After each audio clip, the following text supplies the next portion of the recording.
Hey guys! Alright guys, we're here on Throwback Thursday to do a Patreon request from this patron right here. Ask us to check out Haggard of a Might Divine. Before we click play, I think we have to address the elephant in the room. People at home right now, they don't see anything. But when I press play, this video has a thumbnail, which I'm sure this is somebody famous. Like, I honestly, I don't know who it is, but I'm sure somebody important, right? But he looks a little bit like me if I had hair. Yeah. Right? And then not only he looks like me if I had hair, he looks like he's in an elevator and somebody farted. And he's like, The smell has changed. Yeah, somebody lets one of them go. One is not like the others. He's giving the people eyebrow. Yeah, he totally has the people's eyebrow. Now, we're talking about this in the folks at home. But when he clicked the video and the thumbnail showed... You guys will see what we're talking about. We laughed pretty hard because... Yeah, it looks pretty funny. It is pretty funny. Because he's kind of giving us the stink eye. And I think he's going to give us the stink eye for like 8.5 minutes. He's going to be giving us the stink eye. All right. Let us know, by the way, in the comment section, who's he? Like, I have a feeling he's somebody famous. Well, I just don't know who he is. Painting of yourself back then, you had to be back in the day. Back in the day, you had to have either money or be like well known. But he's giving a stink eye to whoever was painting it. Yeah, he's giving him the stink eye. All right. Anyways, maybe the guy who was painting it farted. Ooh, that was win. All right, on that note, let's do this.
To sacrifice your faith, they betray, and voices creep into your mind.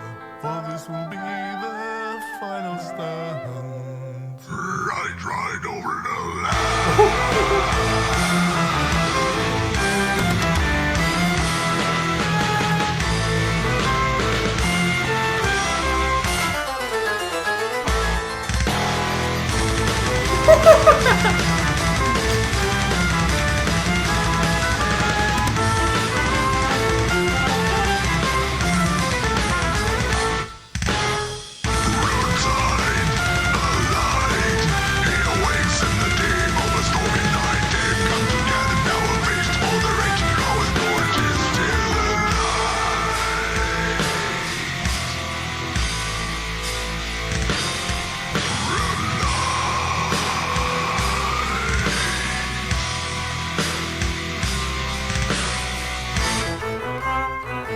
Suppressed by a might divine, your science of the dark.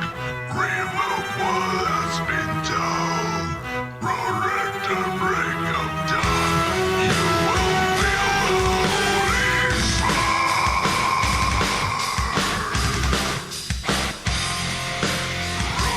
Might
What does it say?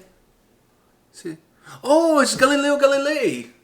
That's what it is. All right, now I know. Okay, now you guys don't have to post it. All right.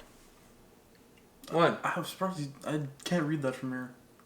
Oh, I see the two G's and Yeah. I kind of put it Galileo Galilei. All right. At least I know now. I know who it is. I knew it had to be somebody famous. Yeah. I'm not gonna lie to you. You have no clue who it is. I have no clue. But and I like history. The thing is, somehow I'm not surprised. yeah, I don't know who it is. The North American education system, once again. Yeah, but I love history. So if I was even like able to learn about him, I would be more intrigued. He was an astronomer. Yeah, but The image that came right after, I kind of had a feeling because the image that came right after, they had this what do you call that thing? The telescope. The telescope, and they were looking at the stars, and he was trying to. He was trying to teach the religious people about like astronomy and stuff, which back then it was seen as the work of the devil, right? Like that's the whole theme. If you go by what the lyrics are saying and by what the images are showing, which by the way I have something to say about that. But sorry, go ahead. Yeah, but I would be down to learn about this guy and stuff like that, but they don't teach it. This guy. They don't teach that. Like I like to learn say what you will about the little country that I came from called Portugal. But at least you guys. But at least we learn like a little bit about everything. We learn our own history of our own country. We learn European history, history of the world, like medieval history, which Galileo Galilei falls under that. We learn about the Renaissance. Our history, like the painters and the famous artists of the Renaissance. My history class was World War I, World War II, and the Great Depression. That's it. Wow. That was it. Wow. No medieval stuff, no plagues, nothing. Like, you guys don't even learn about the Renaissance and Hell, all I that stuff? learned more history about medieval stuff in grade 4 than I did... I thought you were going to say it through Sabaton. Probably through Sabaton I learned more. That's why we keep making, as a society, the same mistakes. Because people are not educated. We're not educated about There's lack of education. That's the whole problem with the world today is lack of education. In my opinion, history, general knowledge. In my opinion, history is one of the most important classes. One of the most important subjects. That you should do, and that it should be put up there as one of the most important classes. See, but to learn about the history. See, the way they do it in Portugal, I may be shooting myself in the foot because obviously I finished school a very long time ago. Yeah. But what I can remember from history in Portugal, you had history from the time you finish. Well, you have some history in when you're going like through like grade 1 to grade 4, but not a lot. History really starts when you reach grade 5. So from grade 5, I had history from grade 5 all the way to grade 12. Right? Every year the curriculum is different. So you learn. I don't know the order, but normally you learn first about Portuguese history. So you learn about the kings and how the country started, all of that stuff. Then the year after, or the semester, because we have different semesters, then you learn about world history. Then you learn about our history in context of the world history. So like how did Portugal was involved like in World War I, the context, right? Then you learn about medieval history, not just in Portugal, but through Europe. Then you learn about the discoveries of the New World, India, Vasco da Gama, all of that stuff. Magellan, who, by the way, he's Portuguese, Fernando Magalhães. Magellan, he was Portuguese, the first guy to do the spinaroonie around the globe. World. Yeah, and then he was killed in the Philippines. So, anyways, we learn about that. We learn about the Renaissance, the different stages. Do you know what I mean? Like how art evolved through the different stages. Like we learn all of that. The plagues, like the feudal process, like how you had the kings and you had the different hierarchy that started with the king all the way down, how it was, how the things got started, the families of the kings all the way to the last king. But not just about our own history. Like England, we learn about the history from the kings in England and Europe, France, we never learned Napoleon, like all of these things. Like the American Revolution, we learn about that. We learn about that, yeah. Like Vietnam War, World War I, World War II. All of this was part of history. Obviously, some subjects we go more in depth because being Portuguese, obviously the stuff that involves us, you go more in depth. Yeah. You know what I mean? So we know more about our own stuff. But we have a general knowledge of what happened in the world around us. Like, we know things about Italy, about France, about Germany, about what, because we learn a little bit about what happened there, but we learn more about how what happened there impacted us, right? But at least we know stuff. Most people, when you tell them about, for example, the Teenage Mutant Ninja Turtles, they probably think, like, they don't even know who Michelangelo, Donatello, Leonardo, like, they have no clue. They think if you say those names, they think it's the Turtles. Yeah. All right. It's just... It's just dumb. I feel like we should learn more. See, I didn't recognize him from the picture, obviously. Yeah. He still looks pissed off. But I didn't he still recognize looks like you with hair. I didn't recognize him from the picture. But the name, I'm like, holy fuck, how do you not know Galileo Galilei? Like, it's like... well, I guess you didn't know. Anyways. Yeah. I mean, I'm going to continue taking history so I can learn, but I don't think they're going to... All right, let's get back to the song, go into this. Because I have something to say about the history, but let's get into the song. Also, I got to say, when it started off, because obviously I don't know who this guy is.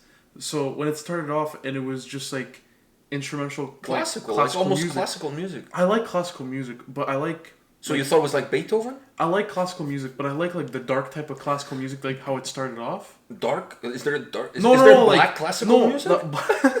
No, I'm talking about like the mood of the song. Oh, okay, I like it okay, when okay. it goes into that like somber. You don't like the more like upbeat stuff. No, because that not just that they have a beat stuff, but I know what you mean. The more bright stuff. Yeah, because it just takes it a little bit away from you. It takes it away from me the whole mood of the song, and I like the darker moods to the classical music. Okay. So I was enjoying it, but at the same time I'm like, this better get heavy. No, at one point I'm like, did someone just request us a classical song? A throwback. This is the most throwback Thursday we've done in the 1700s.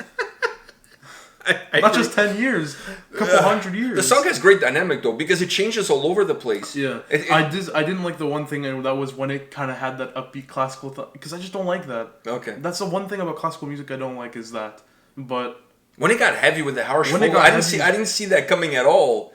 I thought that it was like a throwback Thursday. When the classical stuff was playing, it kind of reminded me of Utrecht of Bed and Breakfast. It would be the kind of music that they would play at one of his weddings. Yeah, because they know that she's gonna die. Yeah, but it had that kind of like dancing, Your Majesty, like it had that kind of feel. But it had like a somber feeling. Yeah, it did have a little bit of a somber Utrecht's wife feel. always dies. Okay, fine. I was having said all of that. I'm not a big fan of the chops. Yeah, like I wouldn't mind having the long intro at the beginning. And then maybe have an outro at the end. But the song is like really chopped up with different pieces. It's like classical, really then really heavy, really fast, and it goes back to more a classical approach. Because they like putting the classical stuff in there, but you kind of overplay it at some point where... I think it was kind of overplayed. It was overplayed because I loved it at the start. Then when the start and the end would have worked. The start and the end worked, and then it came in with a couple parts in the middle that I liked, but then it had like that upbeat part that I didn't really like, but then... They just kept throwing it out there, and it kept being choppy from the actual song to the classical parts and stuff like that. Yeah, it's just all over the place. Yeah. Because one does not continue the same dynamic of the other. Because the classical stuff is more of a slow build up to it. The somber classical stuff that starts is the same stuff that you get when the guitars and everything comes in. But then in the middle, it's not. Yeah. The stuff that comes in the middle, I felt like was a little bit out of place. Yeah. It has a different mood. Do you know what I mean? It changes the mood, but...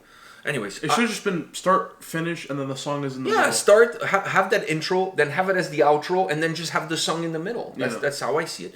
But the interesting thing about the song, in terms of the lyrics and the images that are coming up, is that this is pretty much the Dark Ages, like when science was seen as the work of the devil, right? Like if you're a scientist and you made a claim, like the world is round and we gravitate around the sun. You're dead. Blasphemy! You're dead. You're dead. If you didn't take that back, they would kill you. The church, the people in because it was like no, the earth is the center. Everything revolves around the earth. The church ruled everything, right? Like it had power over the kings and everything. So it's really interesting that the scientists at that time, it was difficult to be a scientist because you were going against the grain. You were seen as a blasphemer. You're doing the work of the devil, kind of thing. What I find interesting is that we're kind of going back to that time. Okay, now it's not the church that it's saying that the scientists are doing the work of the devil. It's the people who are not educated who are saying that people who are educated don't know what the fuck they're talking about because I Googled it. Yeah. And some guy on YouTube who lives in his basement is telling me that it's all fake.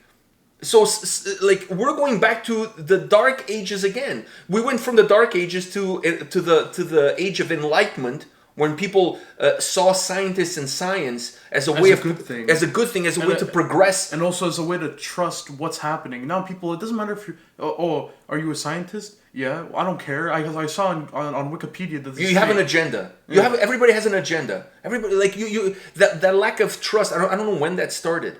But at the same time, like, if you can trust the people who studied something, who the fuck are you going to trust? Yeah, these people went through so much school and has gone through so much to learn this stuff, and you're not going to believe them when they're... Who are you going to believe? Who are you going to believe? Joe that works at 7-Eleven who has a YouTube channel? The reason why you believe Joe is because he's telling you something that you already believe in. This reminds me of my brother. My brother will ask me, I need your opinion. And then he throws something at me. If my opinion goes against what he wants to do, you don't know what you're talking about. So why you ask me for my opinion? Well, no. You ask me for my opinion because you want me to confirm what you want to do. You want reinforcement. The moment that I don't give you that reinforcement, I don't know what I'm talking about. And that's what's happening nowadays. People seek their truth. But when you seek your truth, you get what you're looking for. Yeah. You don't get the truth. You get exactly what you're looking for. You have to be analytical in your approach. Look at both sides. Look at everything that's being presented to you. And sometimes things, and normally this happens. Sometimes you're wrong. Well, this stuff happens normally at times of stress and difficulty. You tend to believe that something that is that's taking all your control away, it's caused by something. There's got to be a bigger force at play. Do you know what I mean? Because sometimes the easiest answer, it's so easy and it's so reasonable that it becomes unreasonable. It can't be that simple. It's like I had a teacher that once started the test with the hardest questions and finished it with the easiest questions, and it was just to prove the point that what we end up happening is people end up getting the hard questions right and got all the easy questions wrong. Because normally in your mindset when you're doing a test, the first questions are the easy ones and they get progressively harder as you go down the test. Same thing if you're watching Who Wants to Be a Millionaire. They don't start the 500 question is not a hard question. The 500 question is a softball. It gets progressively harder. So psychologically, in your mind, whenever you're doing something, you always expect to start easy and work your way to the hardest. So by changing the order of that, you end up answering the hardest questions first and getting the easy ones wrong because, that's too easy. It cannot be that answer. 2 plus 2 cannot be 4. How can that be the last question on the test? That's too easy. There's got to be a trick here. I'm being tricked. And then you start overthinking. Do you know what I mean? Yeah. So I find that we went from the age of darkness to enlightenment, and then we're going back into darkness again, where we can, like, people don't. I'm not, when I say people, I see in general. Like, I'm generalizing, right? It's not everybody, but in a lot of that back then was the church, because the church wanted to control people, and as long as the church had the power, they could control people. Yeah. And they don't want people to be self-taught, like not self-taught, but they didn't want people to be enlightened. Because the moment you're enlightened and you know about what's happening, you make better choices and you make better decisions, and then you don't listen to them because they're trying to control you. You know better, right? And now we're being controlled through social media. Social media is kind of controlling what a lot of people think and the way they process certain ideas. And if you think otherwise, then... And if you think otherwise, you're ostracized. You're labeled something, whatever the name is of the day. You get labeled something. But people are looking they're living in an echo chamber, right? Where they only listen to people who have similar ideas as theirs. And when they say, I did my research. You didn't do your research. You had a preconceived idea. You went in search of things that bounce that idea back. But their type of research is they go and they listen to other people who have the same opinion as them. Who did the same research as they do. Exactly. Listen, I'm not here to disparage anybody, but you guys barely finished grade 12. Barely. And I'm sure your assignments were not A+, as far as your research papers are concerned, all right? And looking at the history that we know in our schools, you don't have... The people that are telling us about things, they've done years and years of study and testing. These guys are experts in the matter. I don't know about you guys, but if I feel like my heart is kind of jumpy and I don't feel good... I don't go to Google. Not only I don't go to Google, I don't go to WebMed, and I definitely don't go to 7-Eleven to ask Joe what he thinks about it. Yeah. Or YouTube. That's another thing I don't go. You know what I go? I go to my doctor, and I ask to go see a heart specialist, and I got a C scan, and I do all of these tests. And then when I get the test results, you know what I also don't do? I don't tell them they don't know what the fuck they're talking about. I don't do that. So Just saying. Just Yeah. keeping it real. That's what this song taught me. The song taught me to keep it real. Keep it real. Yeah. All right. On that note, I'm trying to do the eyebrow that Galileo Galilei has on the picture. I can't do it. All right. Anyways. Ah, that was so funny. The first 2 minutes of the song, I'm like, holy shit! Did someone request this a 1770 A classical song. Hey, I was cool with it. If it was gonna keep going in the way, the very somber, nice mood, I'm fine with it. I'm chill. One more thing before we go. You know, at Kennedy Station, when I was going to college, when I was Yeah, in you my told me. 20s, they used to play classical music for people not to loiter around for kids not to hang around the subway station. What does that say about what people think of classical? Exactly. For me, it doesn't bother me one bit. I like classical music. Yeah. I'm like, throw me some Chopin and some Beethoven, whatever.